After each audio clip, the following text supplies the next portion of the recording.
December মাস মানেই কেকের মাস। সামনে 25শে ডিসেম্বর, তো তার মধ্যে কেক না খেলে হয়? তাই আজ সকালে শুরু করলাম নাহুমসের কেক দিয়ে। অনেকে হয়তো নামটা শুনেছো, নাহুমস একটা বিখ্যাত কেকের দোকান, যেটা স্প্ল্যানেটের নিউ মার্কেটের গোল ঘরের মাঝখানটায় পাওয়া যায়। এই দোকানটা সেখানেই আছে, তোমরা গিয়ে ওখানে খোঁজ করবে, ঠিক পেয়ে যাবে। আর যারা যদি পারো একবার ওখানের কেক খেয়ে দেখো, দারুণ কিন্তু স্বাদ। আর জানো, এখানে এই ডিসেম্বর মাস ঘুরে যখনই কেক কিনতে হয়, লাইন দিয়ে কিনতে হয়। আমার দেওর যখন গেছিল, ওর টোকেন নাম্বার ছিল 21। তার মানে চিন্তা করো, যখনই বিক্রি হবে এরকম টোকেন নাম্বার আগে দেওয়া হয়, তারপরে কিন্তু কেক দেওয়া হয়। একদিকে ভালো, কেউ কারোর সাথে ধাক্কাধাক্কি সিরিয়ালের নেই। তুমি টোকেন নিয়ে বসে থাকো, তোমার যেই নাম আসবে তখন তুমি সামনে যাবে, আর তখনই তোমার যেটা দরকার সেটা তুমি কিনতে পারবে। কেকটা খেতে খেতে নিজের একটু পরিচয় তোমাদের সাথে করে নিই, যারা আমার চ্যানেলে নতুন আছো। নমস্কার, আমি রিঙ্কু। আমার এই রিঙ্কু তুলি ব্লগার চ্যানেলে সবাইকে ওয়েলকাম। তারা অবশ্যই নাহামসের কেক একবার ট্রাই করো। এটা ধর্মতলার নিউ মার্কেটে পাওয়া যায়। আমার মুখের এই রিয়াকশন দেখে অবশ্যই তোমরা বুঝতে পারছো কি টেস্টি কেকটা। যাই হোক, চলো এবার সংসারের কাজকর্মদের লেগে পড়ি। রান্না করতে হবে। আজকে রান্না করব চিংড়ি মাছ। চিংড়ি মাছ তো তোমরা মালাইকারি নানান রকম জিনিস করে খাও। আজ যেটা তোমাদের সাথে শেয়ার করছি, এটা চিংড়ি মাছ দিয়ে, আলু দিয়ে, বেগুন দিয়ে আর কুমড়ো এই দিয়ে একটা ঝোলের মতন করব। এই চিংড়ি মাছটা আমার শাশুড়ি মায়ের কাছ থেকে শেখা। চলো রেসিপিটা একটু শেয়ার করি। চিংড়ি মাছটাকে ভালো করে ধুয়ে নুন হলুদ মেখে নিয়েছি, তারপর সেটাকে দেখতে পেলে ভেজে নিলাম। আর এদিকে আলু, বেগুন, কুমড়ো কাটা হয়ে গেছে। ফোড়নে দিলাম জিরে, আর সাথে পারলে তোমরা শুকনো লঙ্কা দিতে পারো। যেহেতু আমার হাজবেন্ডের জন্য দিই না, তাই শুকনো লঙ্কাটা যতটা পারি কম ব্যবহার করি।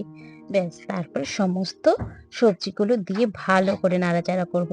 তাতে আন্দাজ মতো নুন, একটু জিরের গুঁড়ো, আর ওদিকে একটু মিষ্টি, এই দিয়ে ভালো করে কষাতে হবে। আর হ্যাঁ, তোমরা চাইলে লঙ্কার গুঁড়োও ব্যবহার করতে পারো, আবার কাঁচা লঙ্কাও ব্যবহার করতে পারো, যার যেটা ইচ্ছে। আমি তবে কাঁচা লঙ্কা বাটাটাই ব্যবহার করি। ইদানিং আর রান্নায় আর লঙ্কার গুঁড়ো ব্যবহার করি না। ব্যাস, এটাকে ভালো করে কষিয়ে যেই দেখবো তেল বেরিয়ে এসেছে, তখন এখানে পরিমাণ মতন ঝোল দেব। আমি ঝোলের জন্য জলটা সবসময় গরম জল ব্যবহার করি। আমার ইলেকট্রিক কেটলিতে জলটা গরম করে নিই, সেই জলটাই এর মধ্যে দিয়ে দিই।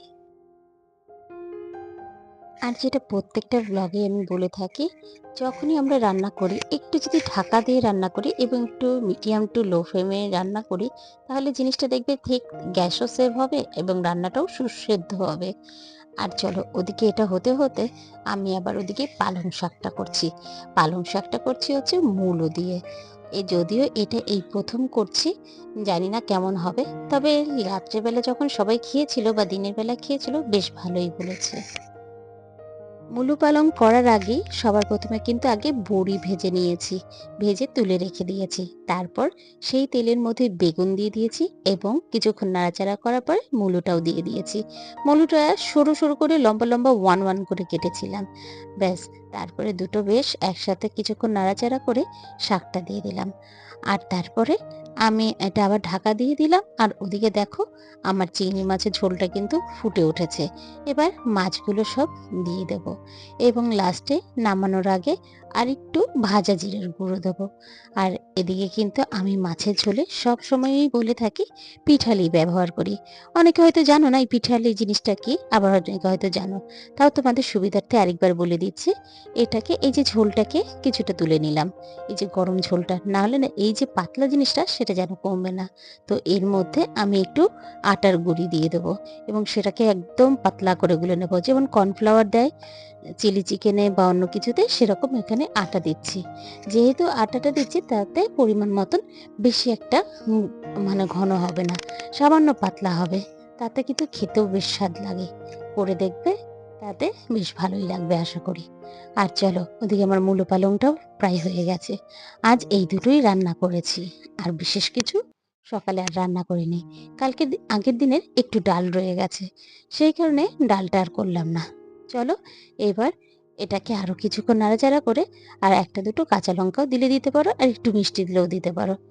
আর তো হলুদ নুন তো কথা বলাই হলো না, ওগুলো তো দিতেই হবে, সবাই জানোই। আর ওই যে বড়িগুলো ভেঙে রেখে দিয়েছি, এটাই বেশ দিলাম, বেশ কিন্তু ভালো লেগেছে।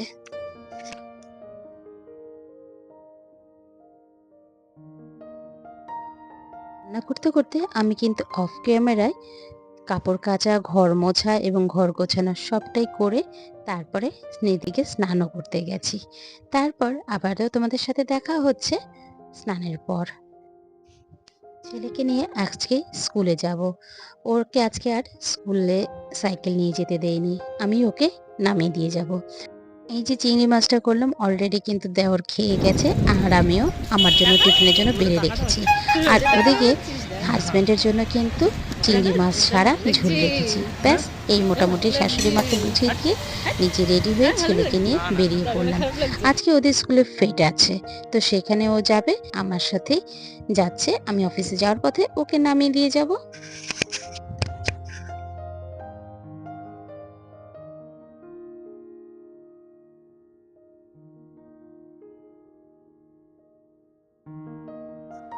একটু মজা না করলে হয়? সারাক্ষণ একা একা থাকি বেচারা, কি করা যাবে? আমি আমার চাকরির জন্য এবং আমার হাজবেন্ড তার চাকরির জন্য সারাদিন এঁকে ফেলে চলে যাই। তাই সেই কারণে একটু ওদের সাথে সময়ও কাটাতে হয়। আর এই দেখো ওকে নামিয়ে দিয়ে এবার আমি বেরিয়ে পড়ছি। আজ আর অন্য কোনো আর ভিডিও করিনি। আবারও তোমাদের সাথে দেখা হবে একদম বিকেলবেলা অফিস ছুটির পর। গুড ইভিনিং বন্ধুরা, আবারও চলে আসলাম অফিস ছুটির পর। আর আজকে আমার বাড়িতে কিছু মুদি সদাই এসেছে, ভাবলাম সেগুলো কি করে গুছিয়ে রাখি, এটা আমার সারা মাসের কাজে লাগে, সেই ভিডিওটা তোমাদের শেয়ার করতে চাই। চলো শুরু করা যাক তাহলে। প্রতি মাসেই আমার ৩ রকমের ডাল লাগে। মুগ ডাল, মসুর ডাল এবং মটর ডাল। তার মধ্যে আমি দুটো ডাল প্রতি মাসে কেনা হয়। যেমন এ মাসে মসুর ডাল আর মটর ডাল এনে আনা হয়েছে। আর এই যে মসুর ডাল দেখছো, এটা যতটা ঢালার ঢালবো, বাকিটা কিন্তু আমি অন্য একটা আলাদা করে সরিয়ে রাখবো। আমার বেশিরভাগ কৌটোগুলি এরকম টাইপের, তো আলাদা কোনো কৌটো কিনে নিই এবং সেইগুলোকে বোঝার সুবিধার্থে এখানে ডালের নামগুলো লিখে রাখি একটা মার্কার পেন দিয়ে, তাতে বুঝতে সুবিধা হয়। আর এই যে গামলায় দেখছো, এটা আগের মাসের মটর ডাল। এই ডালগুলোর মধ্যে না পোকা ধরে গেছে, দেখেছো চারপাশ থেকে কেমন বেয়ে বেয়ে উঠে যাচ্ছে। তাই ভাবছি আগামীকাল যখন রোদ উঠবে তাতে একটু দিয়ে দেব, তাহলে সমস্ত পোকাগুলো বেরিয়ে যাবে। আর ওটার সাথে এই ডালটা আর মেশাবো না, তাই এই মটর ডালটা আলাদা করেই রাখলাম। যখনই ডাল আনা হয় ২ কেজি করে আনা হয়, তাই কিছুটা ডাল থেকে যায়, এই মাসে হয়েও থেকে যাবে। তাই আগামী মাসে আর মটর ডাল আর আনবো না, মসুর ডাল আর মুগ ডাল আনবো। আর আমাদের বাড়িতে মসুর ডালটাই বেশি খাওয়া হয়, সেটাই বেশি লাগে। মটর ডাল বা মুগ ডাল বা ছোলার ডাল যাই খাই না কেন, সেগুলো নিরামিষের দিন খাই। যেদিন আমার বাড়িতে নিরামিষ খাওয়া হয়, বেশিরভাগ আমি শনিবার আর সোমবার নিরামিষ খাই। আর যখনই এটাকে করি, এটাকে চেঞ্জ করে নিই, প্রচণ্ড ধুলো হয়ে গেছে। আর এটা জানো, এই যে শোকেসটা দেখছো, এটা আমার শাশুড়ি শ্বশুর মশাই কিনে দিয়েছিলেন, এটা অনেক দিনের পুরনো। আমি সেটাকেই এখনো যত্ন করে ব্যবহার করছি। এই জায়গাটাতে আমি আমার যত ডাল, চিনি, তেল আছে এগুলো সব গুছিয়ে রাখি। হতে পারে অনেক পুরনো হয়ে গেছে, কিন্তু এখনো কিন্তু বেশ পোক্ত। হ্যাঁ, ভাবছি কিছু স্টিকার এনে এটার মধ্যে লাগাবো। বলবে তো বন্ধুরা, তাতে কি ভালো লাগবে? আমার খুব ইচ্ছে হচ্ছে এটার মধ্যে একটা স্টিকার দিয়ে ৪-৫টা লাগিয়ে দেবো।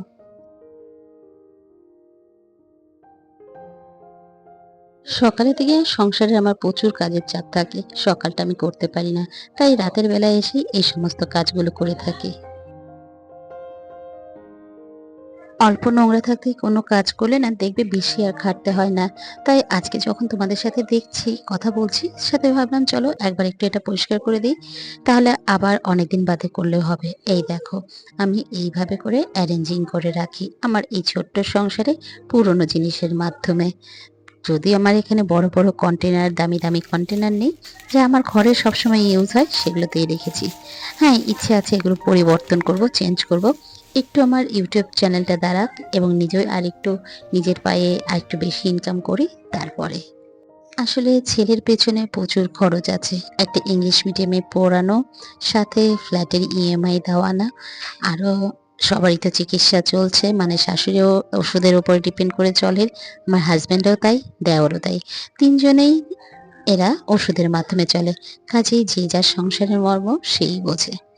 আর এই দেখো, তোমাদের সাথে কথা বলতে বলতে আমার কিন্তু সমস্ত মশলাপাতি সেগুলো সমস্ত গুছিয়ে নিচ্ছি। আর এগুলো গুছিয়ে এবার জায়গা মতো রিঅ্যারেঞ্জিং করে রাখবো। এইভাবে করেই আমার ছোট্ট সংসারে আমি সমস্তটাই গুছিয়ে রাখি। এইভাবে ছোট্ট সংসারে আমি আমার সমস্ত মশলা সারা মাসে যেটা ব্যবহার করা হবে গুছিয়ে রাখি। আর পরে এই যে মশলাদানিটা দেখতে পাচ্ছ স্টিলে, আমি সমস্ত মশলা অল্প অল্প করে ঢেলে রাখি, যেটা আমার রান্নার সময় একবার এ কৌটো একবার ও কৌটো করতে হয় না, যাতে আমি না থাকলেও আমার শাশুড়ি মা ইজিলি এটা বের করে রান্না করতে পারে। এইভাবে করেই আমি গুছিয়ে রাখি বলে আমার রান্নাঘরে যদি যে কেউ আসবে সেও কিন্তু খুঁজে পেয়ে যাবে। আর তারপর জানো তো, আমার ছোটবেলা থেকেই আমার মাকে বলো খুব সুন্দর করে গুছিয়ে রাখতে দেখতাম। তো সেটাকে আমার খুব ভালো লাগতো। তো সেটাকে আমি ফলো করার চেষ্টা করি। সেটাকেই তোমাদের সাথে একটু শেয়ার করলাম। কেমন লাগলো বলো তো ভিডিওটা আজকে? একটু অন্যরকমভাবে পরিবেশন করলাম। আর বন্ধুরা, একটু তোমরা বেশি করে দেখো। একদমই ঠিকঠাক মতন ভিউজ আসছে না। আর এরপর এই জায়গাটাকে ভালো করে পরিষ্কার করে নিয়ে পেপার পেতে দিলাম। একটা ভেজা কাপড় দিয়ে মুছে শুকনো কাপড় দিয়ে আবার মুছলাম। তারপরে পেপার পেতে সেখানে সমস্ত মশলাদানিগুলো এইভাবে করে আমি গুছিয়ে রাখি। এই হচ্ছে আমার ছোট্ট রান্নাঘর। সেটার একদিন ভাবছি পুরো কিচেন ট্যুরটা করব। ভালো লাগবে তো? বলো তো দেখি। এই আমার ছোট্ট রান্নাঘরটাকে গুছিয়ে তোমাদের সামনে দেখালাম। কেমন লাগলো কমেন্টের অপেক্ষায় থাকবো। জানি খুব একটা ভালো নয়, তবুও বলছি। সবাই তো সবকিছু একটা আশার মাধ্যমে থাকে, সেই আশায় রইলাম। আর চলো, আর তেলটাকে আমি কোথায় স্টোর করি? এই যে এই কন্টেনারটার মধ্যে তেল স্টোর করে রাখি। মাসে আমার ৪ খানা তেলের প্যাকেট লাগে। এটার মধ্যেই আমি স্টোর করে রাখি। একটা যখন শেষ হয় তখন এটার মধ্যে রাখি। এটায় প্রায় ১ লিটারের মতন তেল ধরে। আর এই যে গায়ে দেখছো, এটা মুছে নিচ্ছি। আসলে গাটা না একটু আঠা আঠা হয়েছে, তো ভাবলাম একটু সার্ফ জল দিয়ে মুছে নিই। ব্যাস, আমার রান্নাঘর মোটামুটি আজকের গোছানো কমপ্লিট। এইটুকুই ভিডিও আজকে তোমাদের সাথে শেয়ার করলাম। কেমন লাগলো অবশ্যই কমেন্ট করো। আবারও দেখা হচ্ছে পরের দিনের একটা নতুন ব্লগে, নতুন কোনো কন্টেন্ট নিয়ে। টাটা।